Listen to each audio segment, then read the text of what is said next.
네, 반갑습니다. 오늘 이 영상을 끝까지 보신 후엔 스레드풀에 대한 개념과 스레드풀을 사용할 때의 팁을 알게 됩니다. 자, 그럼 오늘도 고고싱!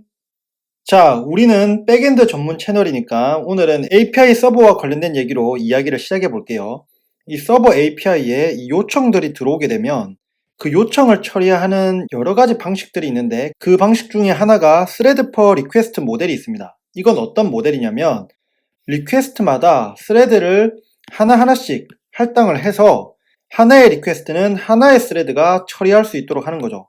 그러니까 이 리퀘스트와 스레드가 1대1 매핑이 돼서 하나의 스레드는 하나의 리퀘스트를 처리하게 되는 겁니다. 그런데 여기에 한 가지 이슈가 있어요. 만약에 이 스레드 퍼 리퀘스트 모델의 동작 방식이 서버에 들어오는 요청마다 스레드를 새로 만들어서 처리를 하게 하고 그렇게 처리가 끝난 스레드는 버리는 식으로 동작을 하게 한다면 여기에 어떤 문제점이 있을까요? 자, 우선은 스레드 생성에 소요되는 시간 때문에 요청을 처리하는 시간이 좀 더 오래 걸릴 겁니다. 물론 우리가 생각하는 것처럼 1초, 2초 뭐 이렇게 오래 걸리는 것은 아니겠지만 스레드를 생성한다는 것이 이 커널에서 개입이 되어서 커널 레벨에서 생성되는 게 스레드이기 때문에 일반적으로 그냥 단순하게 CPU에서 연산 작업하는 것에 비해서 이 스레드를 생성하는 것은 시간을 은근히 잡아먹는 작업이에요. 그래서 요청이 올 때마다 스레드를 생성을 하게 되면 스레드 생성에 소요되는 시간 때문에 요청 처리가 좀 더 오래 걸립니다. 그리고 또 API 요청이 들어올 때마다 스레드를 생성하면은 이런 경우에는 특히 문제가 심각해질 수 있어요. 어떤 경우냐? 이 서버의 처리 속도보다 더 빠르게 요청이 들어오는 거죠. 계속해서 요청이 미친듯이 밀고 들어오는 겁니다. 그러면 스레드의 처리 속도보다 요청이 더 빨리 들어오기 때문에 계속 스레드를 생성을 해줘야 돼요. 그렇게 스레드가 계속 생성이 되면 결국 스레드 수가 증가하게 되고 컨텍스트 스위칭이 더 자주 발생하게 됩니다. 컨텍스트 스위칭이 더 자주 발생한다는 것은 CPU 오버헤드가 증가한다는 말이고 그만큼 CPU 타임을 낭비하게 된다는 거죠. 이런 단점이 있고 이게 계속 심해지고 계속해서 새로운 요청이 밀고 들어오면 어느 순간에는 서버 전체가 응답을 제대로 하지 못하는 응답 불가능한 상태에 빠지게 됩니다. 대단히 안 좋은 상황이죠. 그리고 또 어떤 문제가 있냐? 처리 속도보다도 더 빠르게 요청이 밀고 들어오면 마찬가지로 스레드가 계속 생성이 될 거예요. 스레드 수가 증가하게 되면 이 스레드마다 점유하는 메모리가 있기 때문에 스레드 수가 증가하면 할수록 메모리가 점점 고갈되겠죠. 이것도 역시 시스템에 안 좋은 영향을 끼칠 수 있는 잠재적인 요인이 됩니다. 그래서 이 부분을 해결하기 위해서 스레드 풀이라는 개념이 등장을 해요. 스레드 풀은 어떤 개념이냐면 자, 앞에서 봤던 스레드 퍼 리퀘스트 모델을 다시 한번 살펴봅시다. 여기에 이제 스레드 풀이 적용이 됐어요. 이 스레드 풀은 어떻게 동작하냐면 미리 이렇게 스레드를 만들어 놓습니다. 정해진 어떤 제한된 개수만큼 이렇게 스레드를 만들어 놓고 그러면 이제 서버에 API 요청들이 오게 될 거고 그 요청들은 이 스레드 풀에서 내부적으로 관리하는 큐로 일단 들어오게 됩니다. 큐에 이 리퀘스트들이 들어오게 되면 이 스레드 풀 안에 있는 스레드 중에 일이 없는 스레드에게 이 리퀘스트가 할당이 돼요. 이 리퀘스트를 할당받은 스레드는 그 요청을 각각 이제 처리를 하게 되는 거죠. 이렇게 처리를 하게 됩니다. 그리고 처리가 다 끝이 나면 그 스레드는 버려지는 것이 아니라 다시 이 스레드 풀로 돌아와요. 그래서 또 기다립니다. 다음 요청이 올 때까지. 그러면 또 다음 요청이 오면 다시 이 요청을 할당받고 또 다른 작업을 수행을 하게 되는 거죠. 그래서 이 스레드 풀은 미리 스레드를 여러 개 만들어 놓고 그 스레드를 재사용하는 방식으로 동작을 합니다. 그렇게 함으로써 스레드 생성 시간을 절약을 하고 그만큼 좀 더 빠르게 요청을 처리할 수 있게 되는 거죠. 또 스레드 풀은 제한된 개수의 스레드를 운용하기 때문에 스레드가 무제한 생성되는 것을 방지를 하죠. 그렇게 함으로써 시스템 전체에 문제가 생기지 않도록 하는 그런 개념인 거죠. 그럼 이 스레드 풀은 언제 사용할 수 있냐? 여러 작업을 동시에 처리해야 할 때 이 스레드 풀을 사용할 수 있습니다.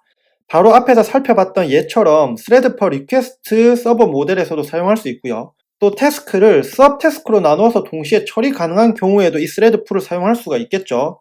뭐 예를 들어서 몇 천억 개 되는 아이템의 가격을 모두 다 더하고 싶은 경우에 얘는 서브 태스크로 나눠서 동시에 처리할 수가 있잖아요. 그냥 순차적으로 몇 천억 개를 다 하나하나씩 더하는 것보다 서브태스크로 나눠진 그 아이템들을 동시에 각 가격을 합산을 하고 그렇게 합산된 가격을 최종적으로 다시 합치면 이제 전체 가격이 될 거니까요. 하여튼 뭐 이런 식으로 태스크를 서브태스크로 나누어서 동시에 처리하고 싶을 때 또 스레드 풀을 사용할 수 있고 순서 상관없이 동시 실행이 가능한 태스크 같은 경우에도 스레드풀에서 사용할 수 있겠죠. 뭐 예를 들면은 청소를 해야 되는데 누구는 창문을 닦고 누구는 책상을 닦고 누구는 분리수거를 하고 이런 것들은 동시에 할 수 있는 작업이니까 뭐 이런 종류의 순서 상관없이 실행이 가능한 것들은 스레드풀을 통해서 실행할 수 있을 겁니다. 자, 그러면 스레드풀을 사용할 때에 두 가지 정도 팁이 있는데 이거를 설명을 좀 드리도록 하겠습니다. 첫째는 스레드풀에 몇 개의 스레드를 만들어 두는 게 적절한지에 대한 이슈가 있어요. 요거는 사실 앞에 영상에서 CPU 바운드, IO 바운드 설명할 때 다뤘던 내용인데 여기서도 잠시 다루면 몇 개의 스레드가 스레드풀에 적절한가, 이 부분은 CPU의 코어 개수와 또 스레드풀에 할당될 그 태스크의 성향에 따라서 다릅니다. 만약에 스레드풀에 할당되는 그 태스크가 CPU 바운드 태스크라면, 즉 CPU를 많이 잡아먹는 태스크라면 이때는 스레드풀의 스레드 개수를 코어 개수만큼 혹은 그보다 몇 개 더 많은 정도, 뭐 한두 개 정도 더 많이 그 정도 스레드 개수로 만들어 놓고 사용하는 게 좋겠죠. 왜냐하면 이 태스크는 CPU 바운드니까 CPU에서 많이 실행될 거라서 코어 개수보다 아무리 스레드를 많이 만든다 한들 별 의미가 없기 때문이죠. 반면에 이 태스크가 IO 바운드 태스크라면 이때는 코어 개수보다 1.5배, 2배, 3배? 요거는 경험적으로 좀 찾아야 돼요. 이 태스크가 얼마나 IO 바운드인지에 따라서 조금씩 다를 것 같아서 경험적으로 좀 찾아야 됩니다. 어쨌든 아까 CPU 바운드 태스크에 비해서는 코어 개수보다 좀 더 많은 스레드를 만들어서 스레드풀에서 처리를 할 수 있습니다. 자, 두 번째 팁은 뭐냐면 스레드풀에서 실행될 이 태스크의 개수가 제한이 없다면 이 경우에는 스레드풀의 q 사이즈가 제한이 있는지 꼭 확인을 해야 됩니다. 이게 무슨 말이냐면, 자, 아까 그 앞에 예로 돌아왔어요. 스레드 퍼 리퀘스트 모델의 서버일 때 이 스레드풀을 사용해서 대응할 수 있다고 했잖아요. 근데 만약에 이 요청이 미친 듯이 몰려와요. 제한이 없는 거죠. 요청은 언제든지 들어올 수 있으니까. 그래서 이 서버 API에 요청이 갑자기 막 미친 듯이 몰려와요. 미친 듯이 몰려오면 일단은 내부적으로 스레드풀 큐에 쌓일 거고, 그 각각의 리퀘스트는 지금 놀고 있는 스레드들에게 다 할당이 될 겁니다. 근데 지금 요청이 미친 듯이 들어오고 있기 때문에 모든 스레드가 리퀘스트를, 요청을 다 할당받아서 열일을 하고 있다고 해봐요. 그러면 더 이상 처리해줄 수 있는 스레드가 없기 때문에 이 스레드풀 내부에 있는 이 큐에 요청들이 계속 쌓이게 됩니다. 근데 이때 이 큐 사이즈에 제한이 없다면 리퀘스트들이 계속 쌓이겠죠. 그럼 이 현상은 잠재적으로 나중에 계속 요청이 계속 쌓인다면 잠재적으로 메모리를 고갈시킬 수 있는 위험 요인이 될 수 있습니다. 그래서 요청의 개수가 제한 없이 계속 밀고 들어올 수 있는 상황에서 스레드 풀을 사용을 한다면 이때는 이 q 사이즈에 제한이 있는지 없는지 확인하는 게 중요해요. 그리고 반드시 제한을 둬야 됩니다. 제한을 둬서 q가 다 차면 그 이후에 들어오는 요청은 안타깝게도 버리더라도 전체 시스템에 문제가 생기는 것은 발생하지 않도록 막아야 되는 거죠. 이거를 실제로 코드 레벨에서 사용을 하실 때 이 부분을 잘 챙기셔야 됩니다. 그래서 자바와 파이썬 예를 준비를 했는데요. 먼저 이 자바에는 executor라는 이름의 클래스가 있습니다. 이 executor는 내부적으로 스태틱 메서드를 통해서 다양한 형태의 스레드 풀을 제공을 하고 있어요. 이 스태틱 메서드라는 것은 클래스 레벨에서 사용될 수 있는 메서드입니다. 그래서 실제로 여기 executor라는 클래스에서 new fixed thread pool이라는 스태틱 메서드를 호출을 하게 되면 이때 이 10은 스레드 개수인 거죠. 그래서 이 메소드를 호출을 하게 되면 스레드 10개짜리로 고정된 스레드 풀이 하나가 만들어져요. 그러면 그 스레드 풀에 이런 식으로 태스크를 넣어서 실행시킬 수가 있는 거죠. 근데 그러면 이렇게 생성된 스레드 풀의 q 사이즈는 어떻게 되는 걸까요? 그래서 지금 이 메서드의 소스 코드를 한번 자세히 까볼게요. 자, new fixed thread pool의 소스 코드입니다. 여기 보시면 지금 이 부분이 new fixed thread pool을 만드는 스태틱 메서드인데요. 여기에 이제 파라미터로 몇 개의 스레드를 스레드 풀에 만들 건지 개수를 받는 거죠. 여기서 중요한 부분은 지금 우리가 스레드 풀 내부적으로 관리되는 queue를 보려고 하는 거라서 지금 요 라인이 지금 queue와 관련된 부분이기 때문에 이 부분을 좀 자세히 볼게요. 지금 보면 이 스레드 풀을 만들 때 그 스레드 풀에 사용될 queue를 이렇게 적어줬는데 링크드 블락킹 큐네요. 그럼 이 링크드 블락킹 큐를 생성해주는 생성자 메소드를 한번 찾아가 봤습니다. 이 링크드 블락킹 큐의 생성자에는 integer.maxvalue라는 것을 this라는 거에 호출해요. 여기서 이 this는 같은 이름의 생성자를 의미하기 때문에 그 생성자를 따라가 보면 이때 이 파라미터 캐패시티를 받는 이 생성자가 있는 거죠. 링크드 블락킹 큐 생성자가요. 그럼 이 캐패시티가 말하는 게 바로 Q 사이즈를 의미를 하는데요. 그러면 지금 이 Q 사이즈에 전달된 값이 뭐냐면 바로 이 맥스 밸류, 이 맥스 밸류라는 값이 지금 이 Q 사이즈로 전달이 된 거죠.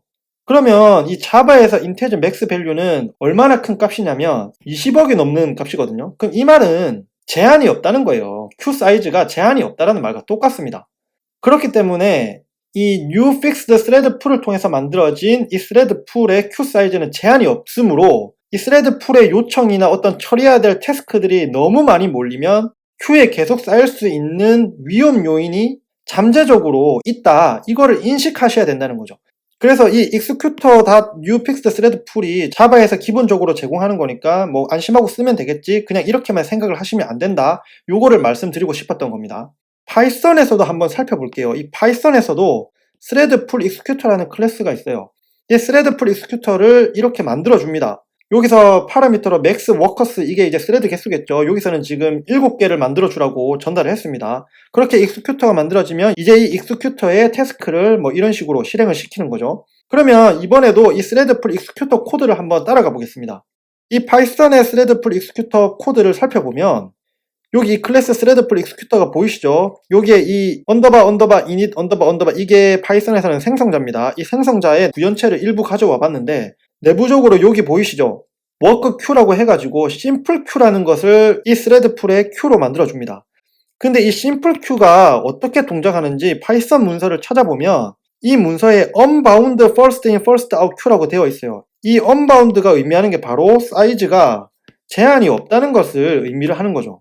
그래서 이 thread pool executor도 마찬가지로 thread pool executor의 태스크나 요청들이 처리 속도보다 더 빨리 너무 많이 들어오게 되면 이 queue에 계속 쌓이는데 이 queue 또한 기본적으로 디폴트는 크게 제한이 없는 queue라는 거죠. 그래서 이 thread pool executor를 파이썬에서 사용할 때도 얘한테 너무 많은 요청을 처리 속도보다 더 빨리 밀어넣게 되면 얘도 queue에 계속 쌓일 수가 있어서 잠재적으로 메모리를 고갈시킬 수 있는 위험 요인이 있을 수 있다. 이거를 알고 쓰셔야 된다는 거죠. 그래서 다시 정리를 하겠습니다. 사이즈 제한이 없는 Q를 사용하는 이 thread pool은 상황에 따라서는 메모리를 고갈시킬 수 있는 잠재적인 위험 요인이 될 수 있다는 것을 인식을 하셔야 된다는 겁니다.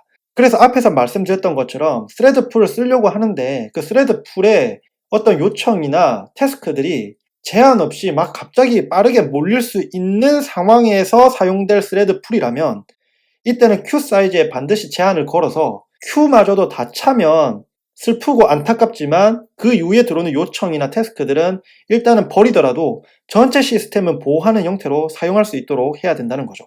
이 부분 잘 기억해 주시면 좋을 것 같아요. 자, 끝으로 이 풀이라는 개념은 스레드에만 쓰이는 것이 아닙니다. 스레드 풀 말고도 예를 들면 커넥션 풀이라는 것도 있어요. 이 커넥션 풀은 이 커넥션도 마찬가지로 처음 커넥션, 이 TCP 커넥션을 맺을 때에 시간이 꽤 소요가 되거든요. 그래서 미리 커넥션을 만들어서 풀에 모아놓고 요청에 대해서 그때그때 빨리 처리할 수 있도록 하는 방식으로 이 커넥션 풀이라는 이 풀 개념이 있고요. 또 스레드 풀과 유사하게 프로세스 풀이라는 것도 있습니다. 이 프로세스 풀은 이제 프로세스를 여러 개를 미리 만들어 놓고 사용하게 되는 거죠. 특히 이 파이썬에서는 글로벌 인터프리터 락이라는 독특한 개념 때문에 동시에 여러 스레드가 CPU에서 실행될 수는 없거든요. 그래서 CPU 바운드 태스크를 동시에 실행을 하려면 스레드 풀을 사용하면 안 되고 이 프로세스 풀을 사용을 해야 됩니다. 그래서 이 풀이라는 개념이 스레드에서만 쓰이는 것은 아니다라는 거, 여러 곳에서도 사용될 수 있다는 것을 이해를 해주시면 좋을 것 같아요. 지금 이 사진을 가지고 왔는데요. 이건 뭐냐면 제가 좀 나이가 있다 보니까 저는 스타크래프트 세대여가지고 스타크래프트를 많이 했었고 저는 특히 프로토스라는 종족을 좋아해서 그 종족으로 많이 게임을 했었는데 지금 보시는 이 유닛은 캐리어라는 이름의 유닛입니다. 이 캐리어는 내부적으로 최대 8개의 인터셉터를 가질 수가 있어요. 지금 이 사진상에서는 지금 7개밖에 없는데 최대 8개의 인터셉터를 가질 수 있고 실제로 이 상대방 유닛을 공격하는 것은 이 인터셉터들이 상대방 유닛을 공격을 합니다. 그래서 지금 이 테란 종족의 터렛을 이 인터셉터들이 공격을 하고 있는 거고요. 지금 이 그림이 사실 스레드 풀이랑 되게 유사해 보여가지고 가지고 온 거죠. 이 캐리어가 스레드 풀인 거고 이 인터셉터 하나하나가 스레드라고 보면 재밌지 않을까 싶어가지고 가지고 온 거죠. 나중에 기회가 된다면 우리 쉬운 코드 구독자분들과 함께 쉬운 코드배 스타리그를 한번 열어보면 어떨까, 그런 나름의 희망이 있습니다. 어쨌든 오늘 이렇게 끝까지 시청해주신 여러분들 정말 최고시고요. 다음 영상도 알차게 준비해 올 테니까요. 재밌게 봐주셨으면 좋겠습니다. 감사합니다.